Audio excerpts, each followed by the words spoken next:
Can you talk about just how tough a game this was for Matthew Tkachuk to play, and what led in the third period to the decision to just sit him until maybe the end when he could come through? Well, Matthew's been a grinder his whole life, and he was again tonight.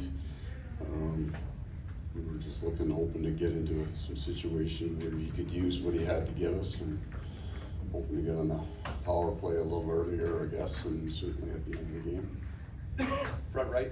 Tracy Myers, NHL.com, kind of piggybacking off of that, but how critical was Sasha Barkov tonight, especially in that third period when it seemed like he was on the ice? Such a driver, you know, he's quietly been so good for us, because it's not always the overtime winners that you know, draw attention, and we love to see those guys elevate their game for their teammates. Big goal to get us back into a fighting chance is, you know, all the face-offs and all the things that he does for us has been great. Front right. Hey Paul, David Twart, WPLG and the Hockey News. On a similar note, what did you think of Anton Lundell? It looked like perhaps his best game of the playoffs.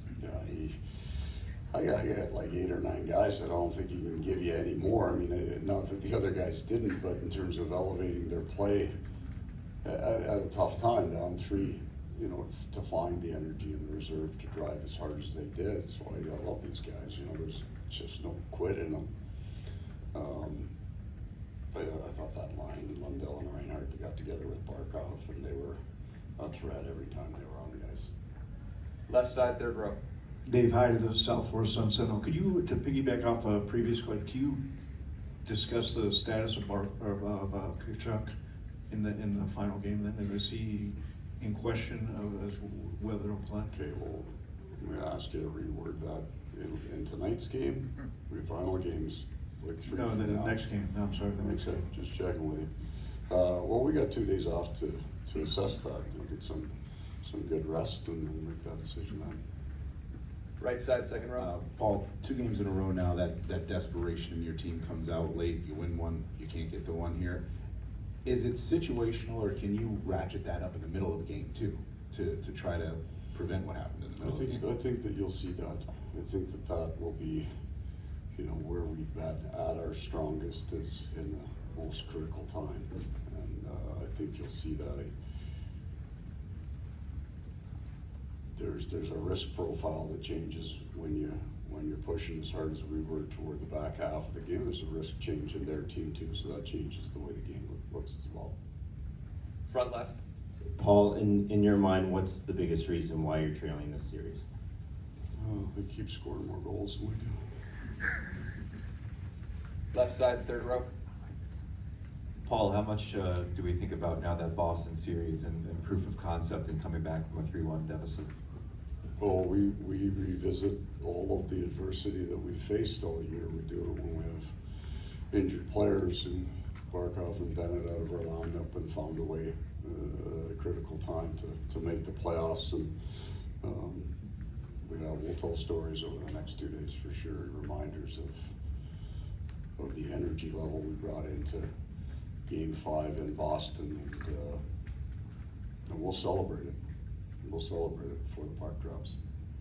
Take 2 more questions for Coach. Front right. Emily Benjamin, NHL.com.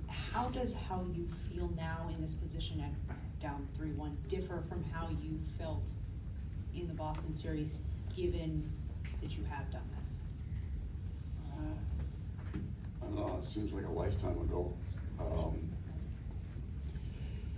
Because you have that inner faith, and you've also invested so very much, there's a feeling of earned success. You've earned the right.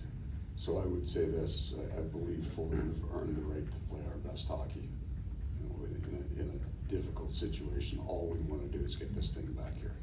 That's our, it's not the series, it's just get this thing back home. Give our fans another look at us. So we'll go there, we'll have a game plan, it'll be 90% of this will be just mindset of how we react to the drop of that puck. Last question, front left. Paul, they've blocked 61 shots the last 2 games. How hard has it been to penetrate the middle, and how do you combat that when you're playing a team that committed?